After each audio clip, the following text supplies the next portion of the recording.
How's it going, everyone? My name's Graham and welcome to Two Left Thumbs. This is the first time I've done a video like this where I actually wrote things down because I feel like I have so much to talk about. 2021 was a big year for me. One thing I'd like to do with 2022 is make the Patreon feel more valuable, like something worth checking out. It is meant to act like a tip jar. I only have the one price tier. It's $1 to join up. Even just for $1, you get your name in the credits of these videos, and you get access to whatever I'm doing over there. I just haven't done a ton over there recently. So here today live that you're all viewing is going to be my sort of retrospective look at 2021, what I accomplished on the channel, as well as what I consider to be maybe the 5 best videos I did over the year. But then I'll have this follow-up video that'll act as a companion piece that'll be for Patreon members only, that'll be a look at what I hope to do with 2022.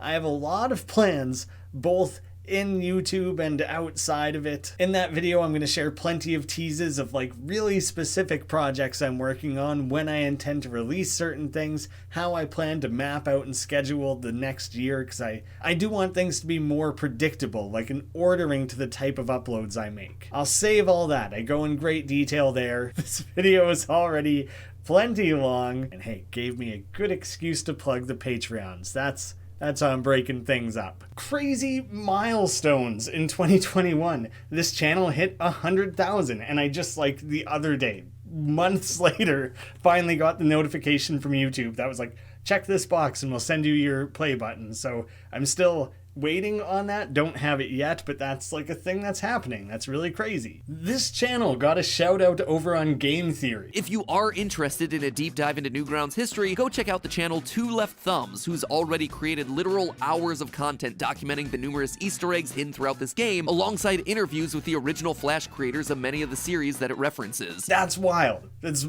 unreal. People would think that that would just send a channel off into the stratosphere. It was like negligible impact on viewership or anything. The funny thing is that I tweeted about how excited I was about the shout out and got a boost on Twitter but not YouTube. The internet's weird like that. Can't pretend to understand any of it. Don't really care about that, because the idea that someone as big as MatPat is like aware of this channel and watching it as a resource on all things Newgrounds, that was kind of like the context of it. That is more meaningful, and that's something I'm gonna like take with me and, you know, wear as a badge of honor forever, kind of. So that was pretty huge. And, you know, connecting that with the Newgrounds stuff, that's something I take a ton of pride in. I really genuinely hope that I made Newgrounds and its long history and culture feel more accessible to people, whether or not that be through those Friday Night Funkin' mod videos or my Flashlight series where I talk about the history of Pico or Tankmen or the Clock Crew. Like, I want people to be able to watch those videos and feel in the know so that no one can gatekeep you from joining Newgrounds. Their slogan for the longest time was everything by everyone, and that still is like the core of that site. And so if you feel that you're, oh, it's too much, I can't get into it, like, no, I want people to join that site and participate and be a part of it, whether that's a viewer or a creator. And so I hope that in some way I'm driving people back over in that direction. Not something I talk about really openly. 2021 was the first ever year, start to finish, that 100% of my income was through YouTube. I can't say I'm a full-time YouTuber because I'm still trying to finish school. I really gotta finish that. It's weird because I don't call myself a full-time YouTuber, but like by that definition, yeah, I am. Not a position I really expected to be in, and it just kind of all came together at once and has worked out so far, you know, fingers crossed. Considering that, I kind of played things a little risky this year. Like, really, I should have been making nothing but algorithm-friendly, clickbaity whatevers to try and make sure I keep climbing up and stay on top and don't risk my livelihood on like a gamble of a video. I don't think I've ever made a video on the channel that I didn't want to make. Like, I'm very happy that things like those Easter egg videos do well, because I want to make them. I'm not like forcing myself to sit down at the computer and do it, right?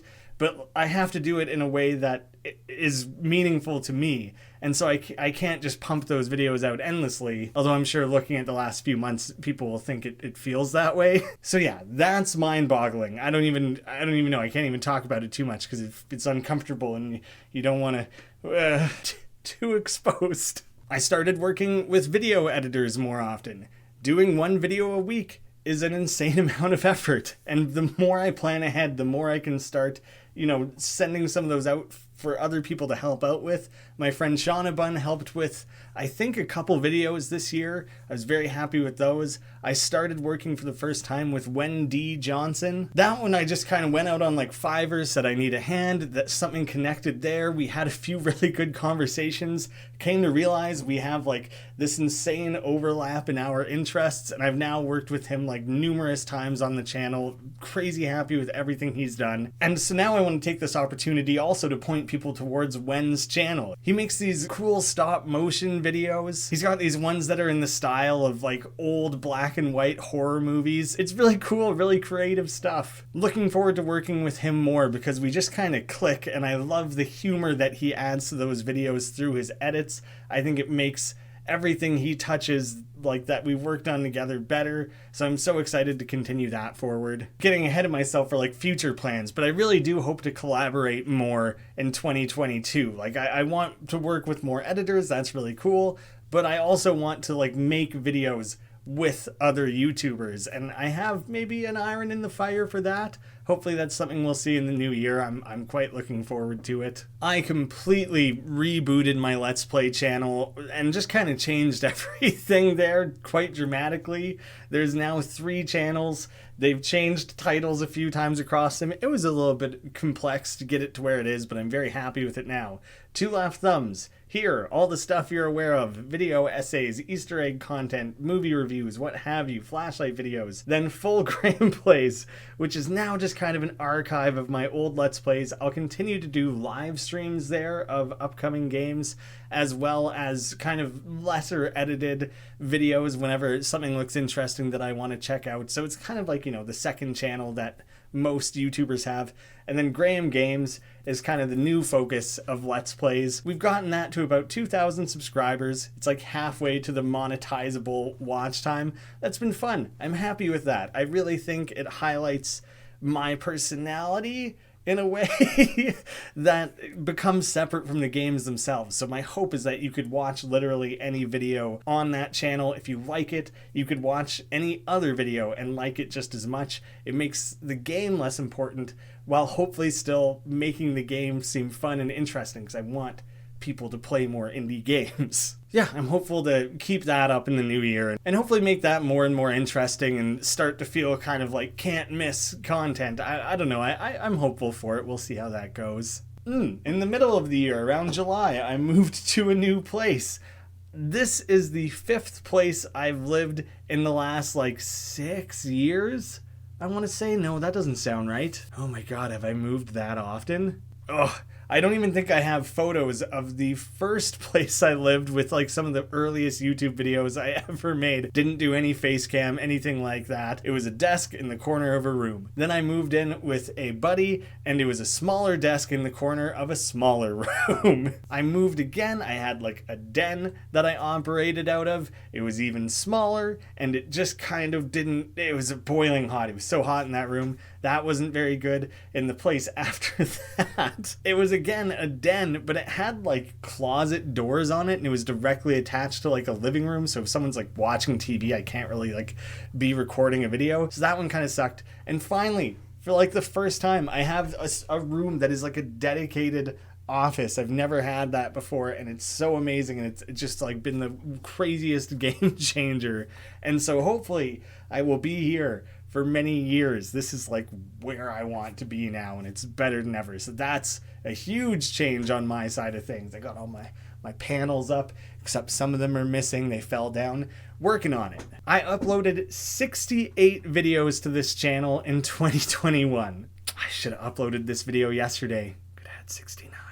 Obviously, those are varying length and effort. 2 of them, I think, are game trailers, so maybe those don't quite count on the same level. But even though I took a couple weeks off here and there, that basically means I uploaded more than once a week on average.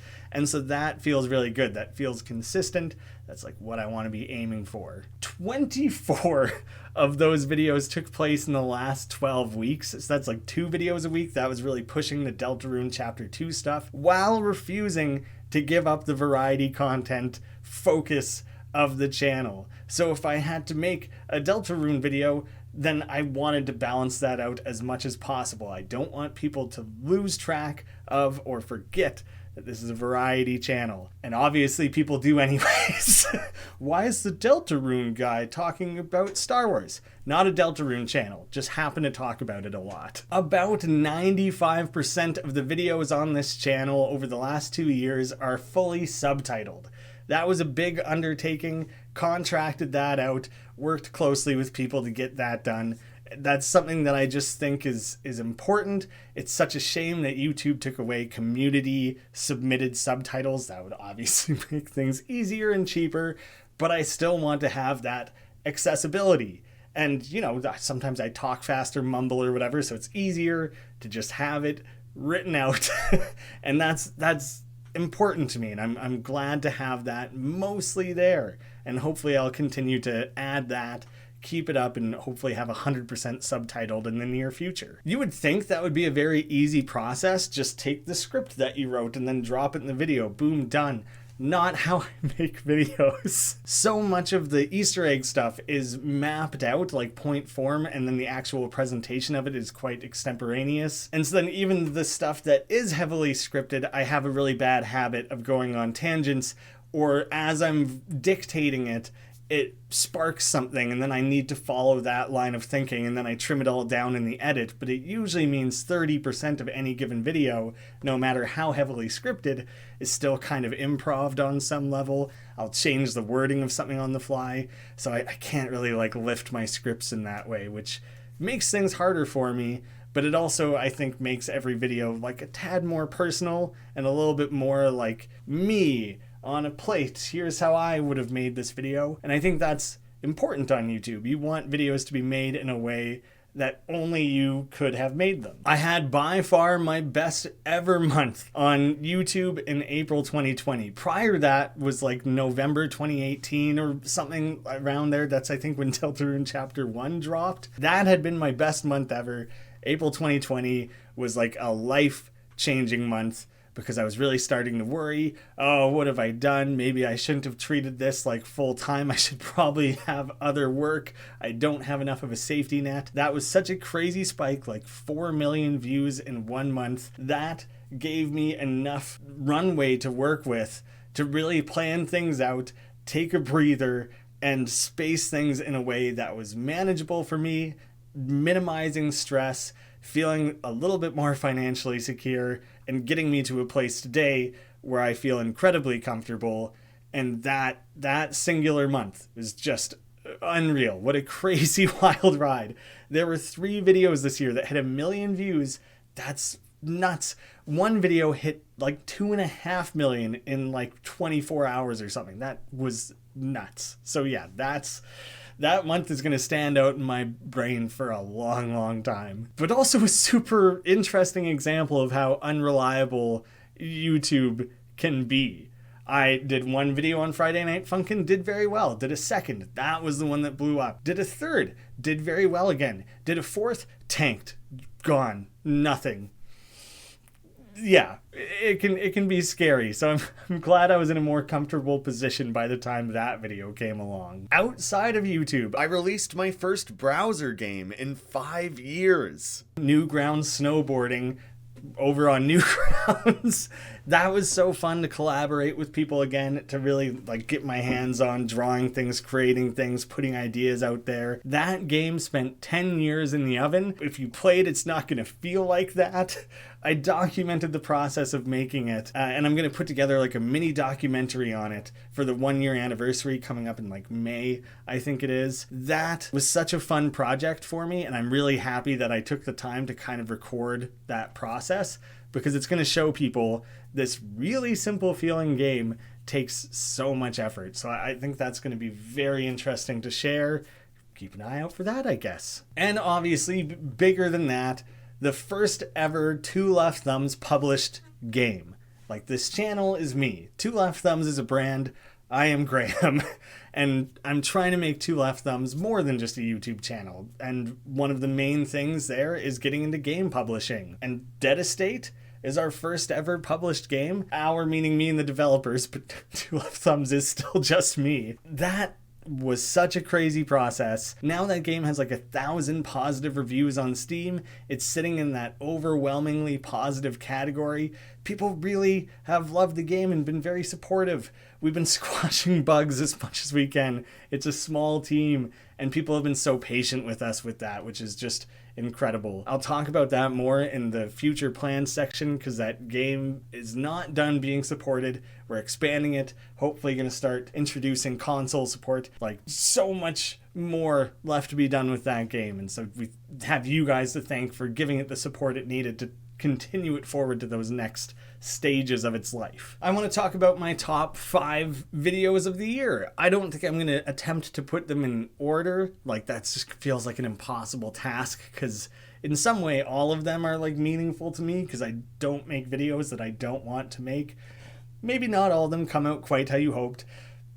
Many of them don't perform how you hope. But at the end of the day, I think I'm proud of everything I've put out this last year, which is amazing. That feels really good. So I'm sharing videos that were close to me on some personal level, or were done in a way that I strongly feel only I could have done, or the process of creating the video challenged me in some new and exciting way. Those are the ones I want to highlight. People might think that I'm shunning aside my Easter egg content by not including it in this list. When you make like 20 Easter egg videos, I don't really understand how you're supposed to like weigh them against one another. And so instead, just know that I'm proud of my comprehensiveness with that series and for sticking through it. And you know, that means enough to me. So instead, I'm going to highlight more specific videos. The Script Welder Multiverse video, I think it's more of an honorable mention. That Flash game series, Don't Escape and Deep Sleep, 2 separate trilogies, then both capped off with Don't Escape 4, is this crazy complex universe of interwinding storylines and plot threads and things that have been buried in these games for however old that series is, 10 years, something like that. It's this crazy story that took so long to tell, and so fully exploring it and finding all those connections was so rewarding. But it's kind of an honorable mention because the version you're going to see on this channel is this revised version of the video lifted off an old channel, improved, reinvigorated, expanded on, rearranged to be more logical. I'm beyond happy with that final version of the video. But, you know, it's not technically a 2021 video, but so happy with that one. Plugged it more than once. I want people to see this video. 50 indie games I recommend that you likely haven't played. The funny thing putting out that video is all the comments are people being like, why didn't you include these games? And really commonly, people recommend games to me that are very well known. Like, why didn't you include Among Us? I don't know if anyone's gone that far. But the point is, these are Steam games that have less than 1,000 reviews, which this isn't 100% accurate, but that usually means the game sold 30,000 copies or less. There's kind of a rule that like 1 in 30 people leave reviews on a Steam game. So like that's the scale I was working on. And some of those games have like 10 reviews. So, you know, like they maybe sold like 300 copies in their lifetime. These are games that I think you probably have not heard of. I'm not trying to recommend that you play Amori. You've probably heard of Amori if you watch this channel. That's what that video is all about. I really love the indie game scene. I love all the little hidden gems, and anything I can do to support that and lift those up and put them in front of more eyeballs. Games I played and specifically enjoyed. That's what that video is all about. Shauna Bunn helped with that one, did great work with the editing, and so I'm very proud of that video because it focuses on a topic I care about so much. And I think includes many games that other channels just kind of haven't ever talked about, and so I get to feel good about that. Going back to like the very start of the year, I made my video on why the 1995 Mortal Kombat is still the best live action video game adaptation movie to date. I know Detective Pikachu, Sonic, these other ones have come out that are good. I still think Mortal Kombat's the best. Maybe that's the nostalgia talking, but I love that movie. It did what it meant to do so damn well. It embraced itself wholly and never shied away from it. That movie still holds up. It's so damn fun to watch. And I'm proud of that video in the sense that I put it out at a time, for anyone who doesn't know, January, ad revenue drops off. So you'll see creators either back off on January or dump their risky videos. And so that's kind of what I did with that one. I was like, this video is for me. I don't care if anyone sees it. Side note, very few people did.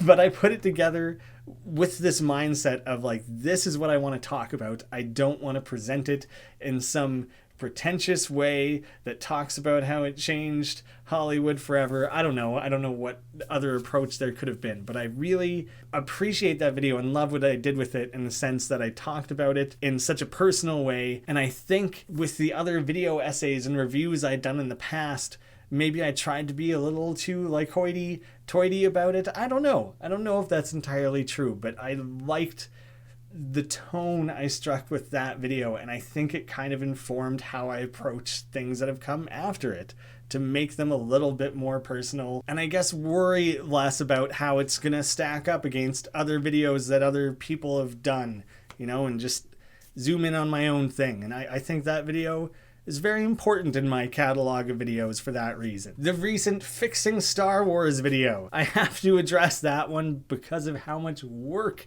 it took. 2 years ago, I watched Rise of Skywalker. Hated it. Worst Star Wars movie ever made. Went and read the Thrawn trilogy of books and had that bounce around in my brain for like a year and a half until I finally sat down, wrote down all of my ideas of how you could make a new trilogy of movies that take place between the existing episodes 6 and 7. Mapping that out took so long, but I really enjoyed the process. Wen D took it to the next level with his editing, and so that project was just ambitious. Didn't perform very well.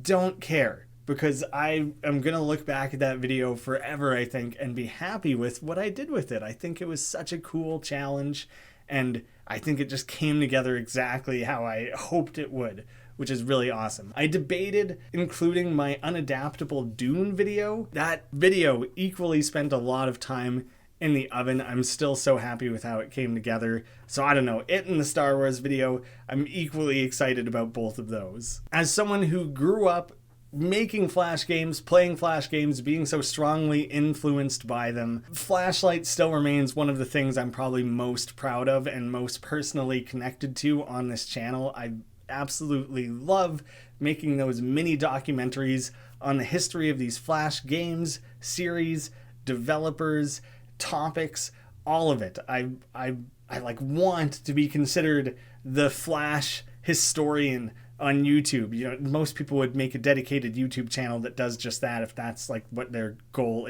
is. My goal is to share all the things I'm interested in, and Flash games just happens to be like high up on that list. Because I'm so passionate about it, I think it adds a layer to this where I'm like digging into these things so deep, and so I'm insanely proud of every one of those Flashlight videos I've ever put together. I feel like they feel like little documentaries, which I'm just obsessed with it, and I would make 1,000 of them a week if I could. There's so much to talk about.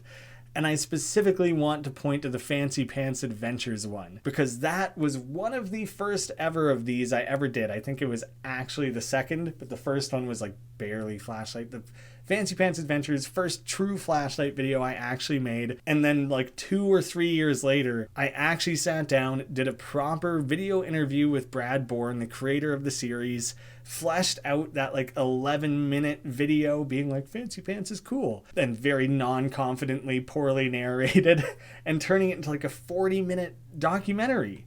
And so that one, I think, became this gold standard for me, that I want all of them to be at least that good. I think Wen D also edited that one, so that was also meaningful in that way, was having that additional help with that video. And so in the series that I love, that might be like the most meaningful to me of all of them. So I would obviously love if people watched that video, if not the whole series. I don't know if people understand how long some of these videos take to make. They almost are never, for me personally, taking a year of actual effort to make. It's usually 1 year ago, I write down an idea in a document, and then 3 months after that, I add to it. 3 months after that, I rearrange things. 3 months after that, you delete it and start over. I don't know, it's like a really spaced out thing where you're working on it very piecemeal, and then all compressed into like 1 or 2 weeks is all of the actual work it takes to actually make the video. So years ago, like 2 years ago, one of the first videos I ever planned to make on this channel was my full look at The Binding of Isaac, a fully explained deep dive on the lore of that series, including Bumbo. I had it all mapped out, all my predictions and guesses of where the story was going, all the reading between the lines. And then Repentance got announced, and I decided, you know what, I'll wait till that's released. And then I spent whatever it was, 2 years concerned that someone else out there was going to make that video first in the same way that I planned to make it. And the fact that when Repentance released, it was this panic for me of like, oh my God, I got to change these things in the video and rearrange them. And part of it was a little bit of a bummer because it's like, man, if I would have released this video prior to Repentance, then I could have really patted myself on the back for getting a lot of details right, just from piecing together the pieces of the story that we've been given thus far. But I think the video is better for it having waited because, you know, I was wrong about a few things, could tweak and fix them along the way. That video spent so long in the oven, and then I was so concerned that the final edit was not interesting because it's mostly gameplay with pop-ups on the screen, and I just thought, like, man, this isn't engaging enough. Like, it needs to be zany pop-up editing every 4 seconds to really keep people engaged for this hour-long video. How else will they ever pay attention? And I kind of started talking to and collaborating with the Turtle Melon over on the Let's Play side. I just basically said, do you have good Isaac footage? I'm not good enough at the game. He handed over like 6 options. I took what I felt was the most exciting one of the bunch, and that video would never have been the same without it because it is the most bonkers wild run of Isaac to watch, just going full force breakneck speed for like an hour straight. And that video just couldn't have been what it is without the Turtle Melon lending me that footage. So that's unreal, and the reception of the video was amazing. People comment all the time on how crazy that run is, while also appreciating what I did weaving the story together.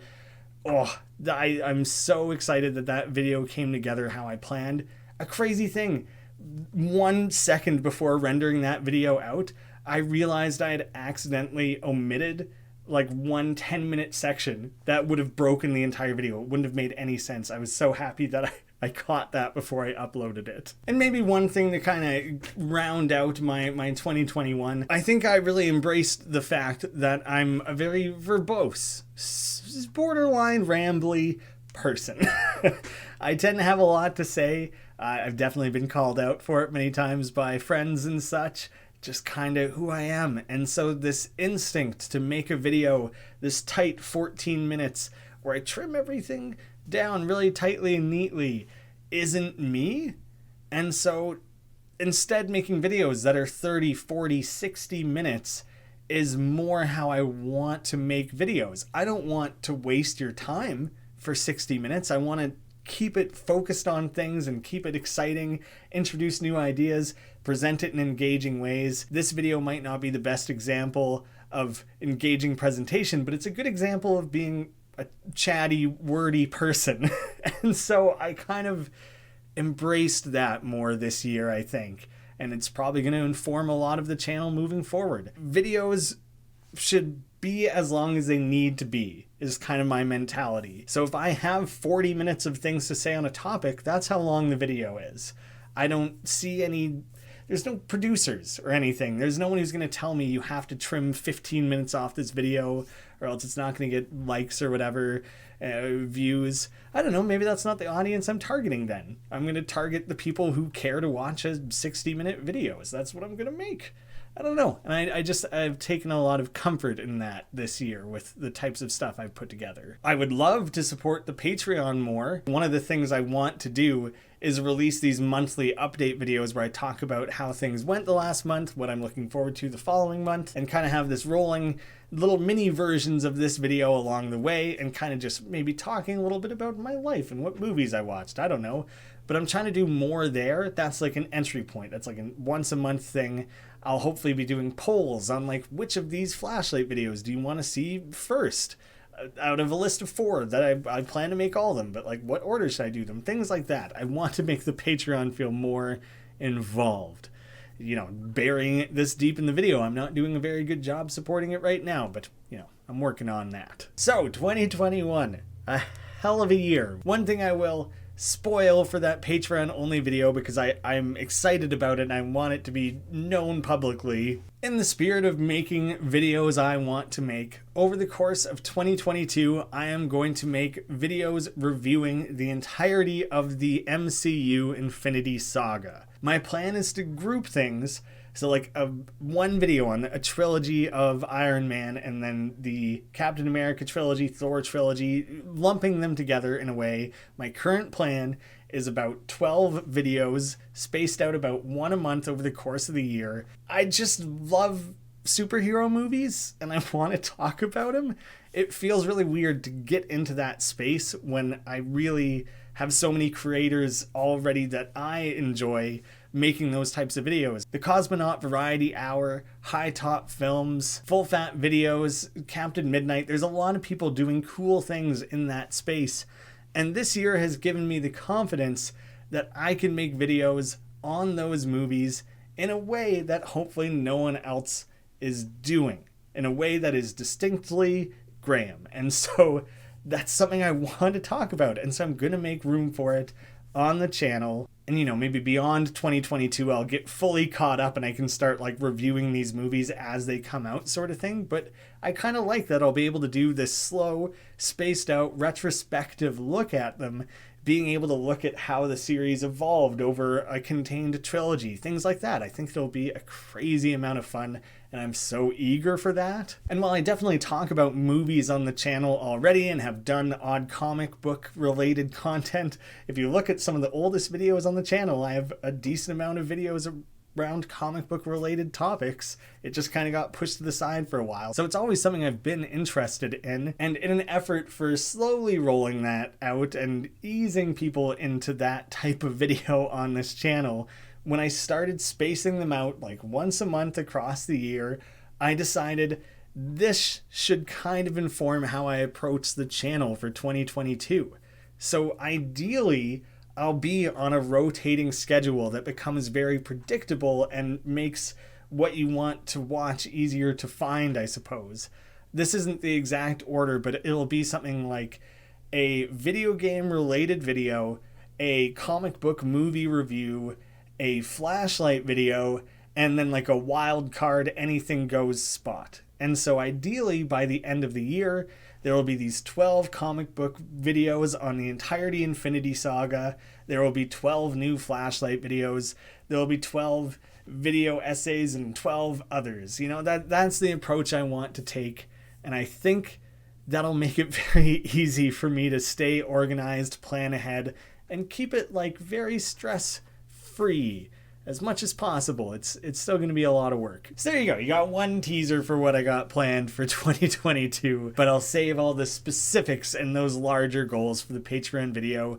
Please consider checking that out. You can get your name in the credits here, as well as everything else that I'll hopefully be doing with that in the future. I'll also save my mushier thank you for the Patreon. I'm recording this after I made the decision to split the video like this. So I'm less all up in my own head emotionally, and I can just say thank you guys all so much. We did a lot this year, and it meant a lot to me. And I think I'm in a great position to take it further than I think maybe anyone really expected. Most of all me.